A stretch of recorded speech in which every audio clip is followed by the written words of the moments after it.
Get ready with me while I yap about K-pop demon hunters. Let's go.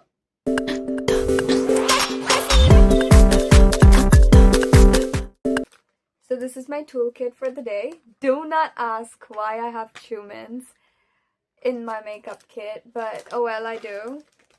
And yeah, so today's video is going to be all about me yapping about K-pop demon hunters because it needs to be talked upon. Another thing, I am low-key running late. I have a place to be, and so the video, if it comes off rushed, please don't kill me for it because I'm on a tight schedule here.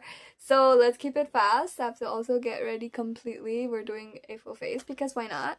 I like to stress myself out. And we're also going to be talking see, I'm already so excited.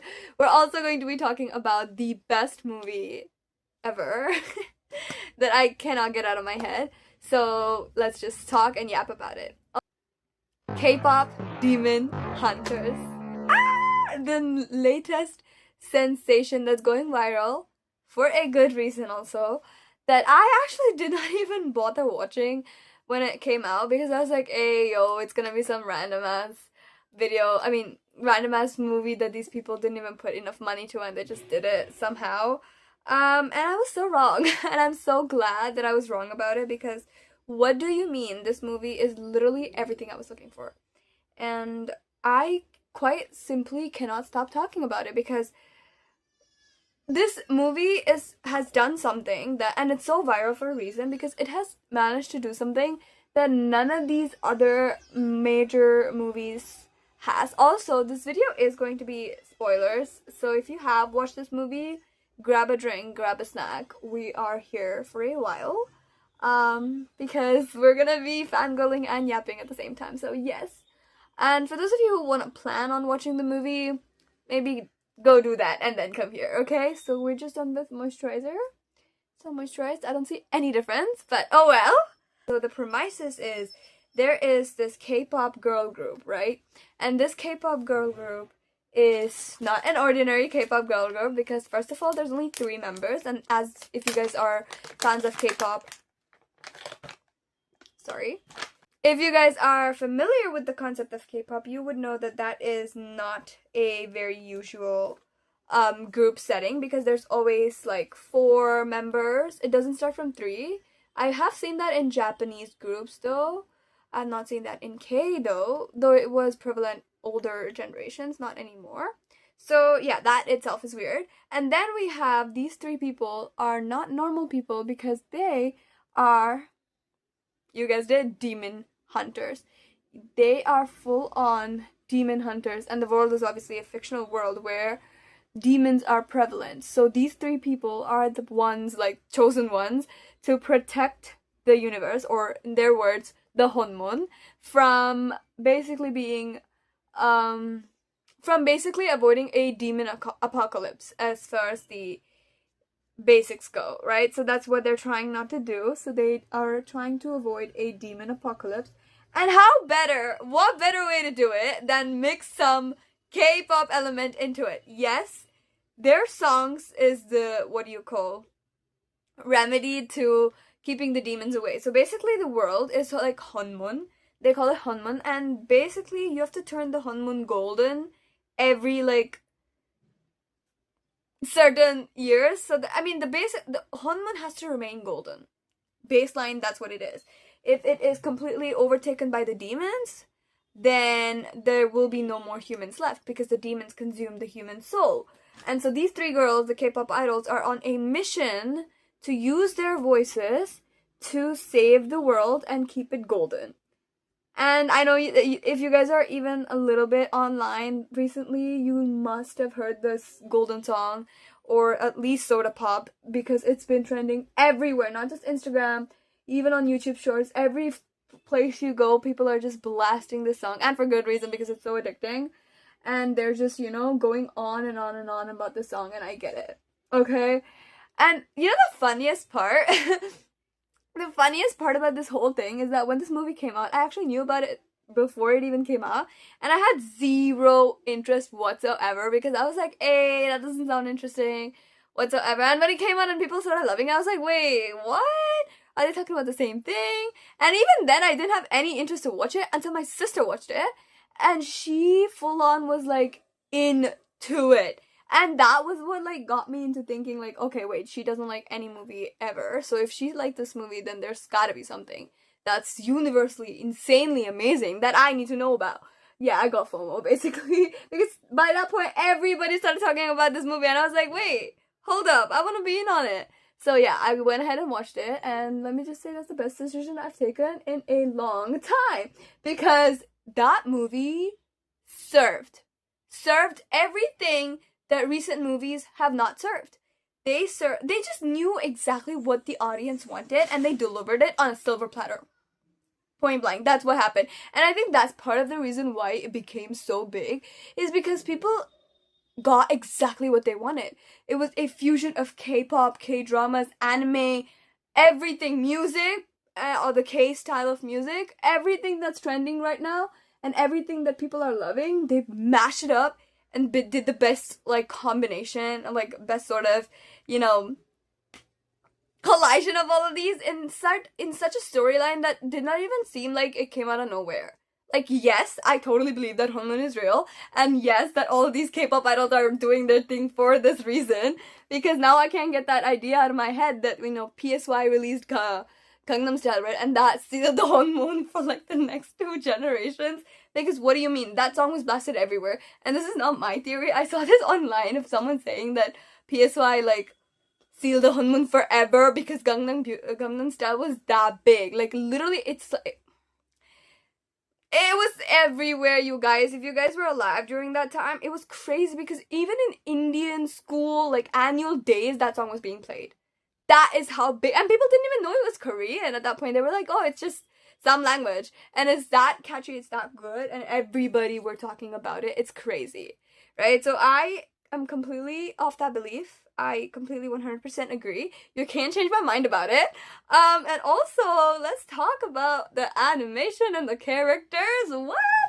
I mean, I had high expectations once I saw my sister react to this movie, but even high is not the word that could describe what I got, because, excuse me, the characterization, the writing, the storyline itself is so good. What? Like, okay, so the protagonist is a, well, I was gonna say 400 years old. I'll get to that later. That's the male protagonist. But the female protagonist, it's a female-oriented movie. So even that, they knew what they were doing, because they know we are craving for strong female characters, and they delivered. So yes.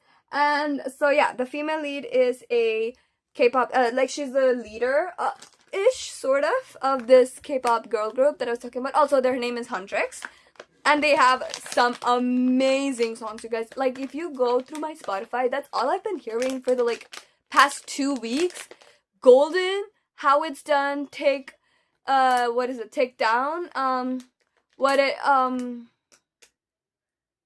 This is What It Sounds Like, yeah, What It Sounds Like, and Free, oh my god, Free, and Soda Pop, obviously Soda Pop. Also, which is your favorite song, you guys? My favorite is Golden, but, like, Free is, like, that close. I think Golden is just so perfect because I feel like it's better than some of actual K-pop songs these days.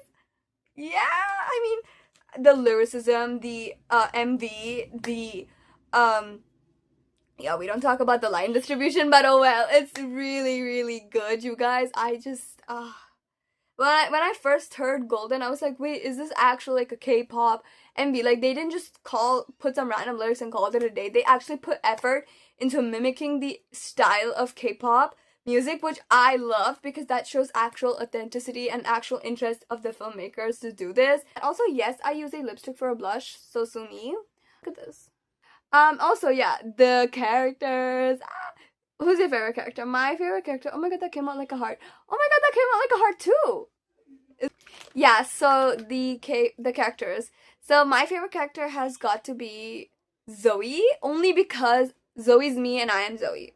Okay, I've been that friend in the friend group for way too long now that I cannot. I mean, I know that you know, there's obviously better characters, because let's talk about Bobby for a hot second. You guys, I know this video is so unstructured, and I'm not sorry about it, but oh well.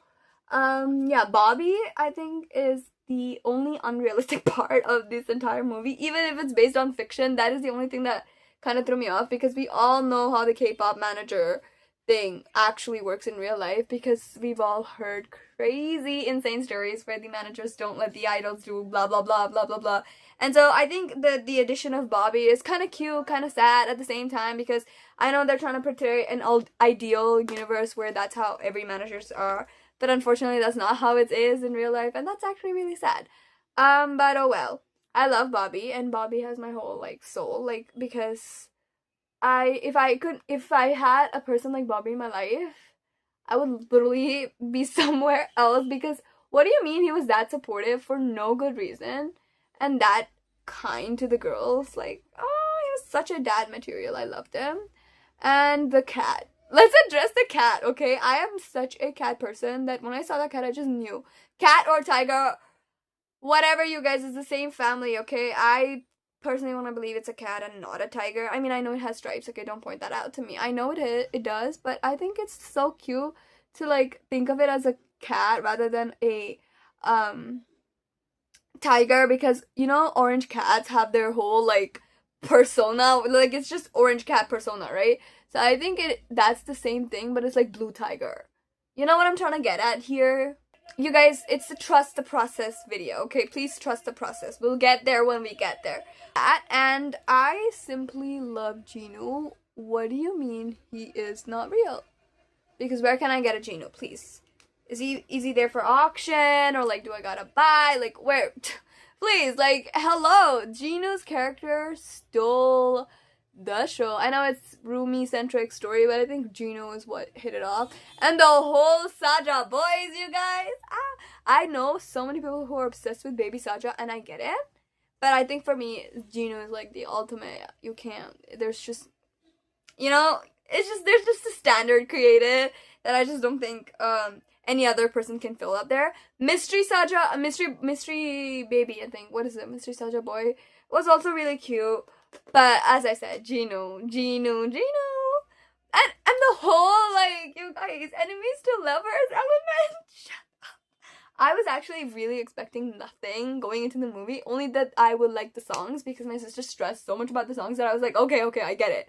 And yes, I did love the songs, but oh my god, the whole enemies to lovers aspect of it, they did it so well. I was speechless. I was literally at the edge of my seat when Jinu gave up his soul for Rumi. What the hell, man? None of recent movies have real life characters who do anything even this close to what Jinu did. And it's a fictional setting, and bro isn't dead. You cannot tell me that dude is dead. He's coming back for season 2 or sequel. What do you mean, not season 2? For a sequel, he has to. Yeah. Because it's fun. Does that ever happen to you guys? The whole aspect when Jinu died, I was literally about to cry, because what the hell do you mean they did all of that and Jinu had to die? That is straight up cruel of the movie directors, but I get it, because, you know, look, I mean, they could have probably written the story in another way where he comes back and everything, but that kind of ruins the point, you know? You know the scene that actually got me before the Jinu's death scene got me? It was actually when Mira and Zoe find out that Rumi was a demon. The betrayal was felt so hard. I could literally feel it from the screen. And I was like at the edge of my seat, because I was basically Rumi at that point, because I was begging, because please, no, hear her out. And you know, it wasn't even, what I loved about it though is because is the way that they carried it. They didn't make it into like a whole thing, like a misunderstanding that lasted like years and years and years. It was just a moment of like miscommunication, and they spoke, and I didn't even speak actually. They just started singing together again, which, yes, girls, you girls go at it, because yes. And then they just, you know, finished it all up with sealing the Honmun forever, because, you know, Guima himself was destroyed, which is beautiful if you think about it. And I think the tiger thing, cat thing, whatever you wanna call it, definitely has OCD because, guys, be so for real right now. And I just love adding gloss to my lipstick because that makes it so much more dramatic. And this movie is the same because if you think about it, it's a bunch of glittery girl boss violence that I love and support. So yes, it's a movie about that. So if you guys still aren't convinced that you should go watch it, go watch it. That's all I'm gonna say. And you're not going to regret it. That is also something I'm gonna say. And the songs are seriously worth it. You guys, you don't even have to like the storyline or whatever. You will stay for the songs and you will watch it for Jinu in the end and you will cry. Like I did. So yes, get your tissues and popcorns ready because this is such a generational reset, because I think that people are finally understanding what the audience actually want, and it is a fusion of every single thing that we love and consume like insane. So they put K-drama, they put K-pop, they put anime, they put the visuals, they put the songs, they put hot men and hot ass characters, and the whole like actual element of how they put K-culture as well, demonstrating how actual K-pop industries work. I think another element that I want to touch on before I end this video is being a K-pop idol is just perceived as this crazy, insanely, easy thing, but it's actually really not, because even you have to compete for your fans, you have to keep working, you have to keep, producing, you have to keep being relevant. I think that definitely takes a toll, and you have to keep creating, to a point where they had to run out of lyrics, and then Zoe had to like have a whole notebook of lyrics ready. I just think it's so cool, and I just love how the girls are actually a trio. Oh my god, they're not a typical there's a duo in a trio. No, there is not, and I think that they distributed the trio-ness very well. All of them were equally trusting, equally loving, and equally respecting about each other's boundaries. And I just love how they never forced Rumi to like go to the back house, even if she refused like insane times. They just kept asking. They just never went to the next part, which I think is very crucial when it comes to friendships, because what do you mean people force you to go out of your boundaries? Which I think is another subtle thing that actually hit it off for me. And another thing I will just keep going on about this movie is that their romance, or whatever you want to call it, between Jinu and Rumi is so not forced. And I love it. Because when you're trying to, like, when you meet the male lead, you just know that this is the guy that she'll end up with. And you're like, oh, okay, let it come. But it did not feel like that, because, the classic K-drama style meetup, and then like, she falls, and then he's like, I'm not trying to help you, and then they go and they playing the song and everything.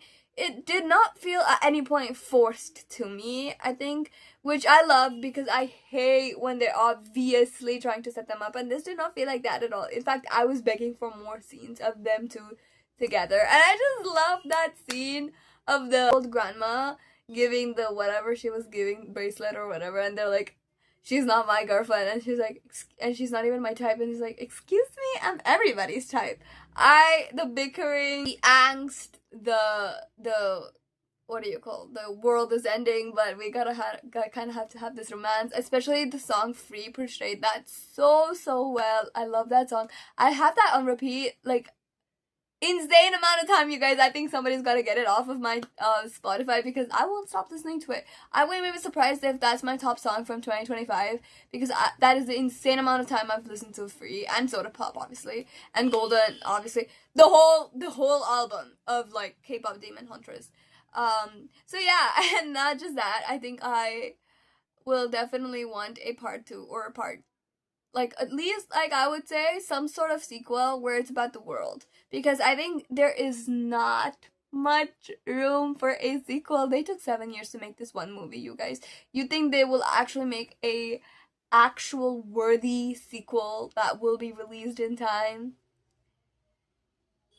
Don't be in denial, you guys. They won't. So, I mean, I would rather have a single part movie that's insanely good and a series about the movie's universe than have a sequel. But if they're giving me a sequel and Jinu comes back, I'm seated. So, yes, I am incredibly late, but it's worth it because we talked about K-pop demon hunters.